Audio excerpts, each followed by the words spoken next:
আচ্ছা, আপনি যদি টার্গেট করেন যে আমি আমার ব্রেনটাকে ঠিকভাবে ভালোভাবে কাজে লাগাবো এবং এইটাকে কাজে লাগিয়ে আমি আমার জীবনে অসাধারণ কিছু করব, তাইলে আপনি এটা পারবেন কি পারবেন না? পারার জন্য নামাজটা 5 ওয়াক্ত যখন পড়বো তখন তো শুকরিয়া আদায় করবোই, তার সাথে এটাও চিন্তা করব যে আমার অ্যাটেনশন দেওয়ার, ফোকাস দেওয়ার যে ক্যাপাসিটি সেটা বাড়তেছে। ক্লিয়ার? আচ্ছা, রোজা রাখি না আমরা?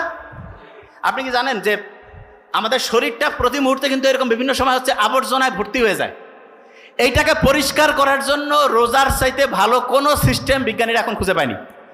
অনেক সমস্যা শারীরিক বিজ্ঞানীদের কাছে যায়, মানে যারা ডক্টর তাদের কাছে যায়, তারা বলে আপনি না খেয়ে থাকেন। কি করে বলেন না? কি করে?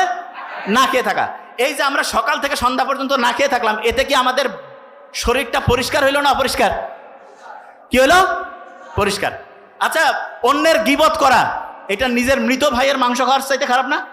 আচ্ছা, আপনি আমাকে বলেন তো, আপনি যদি অন্যের গীবত করেন, তাহলে বিজ্ঞানীরা এখন দেখছে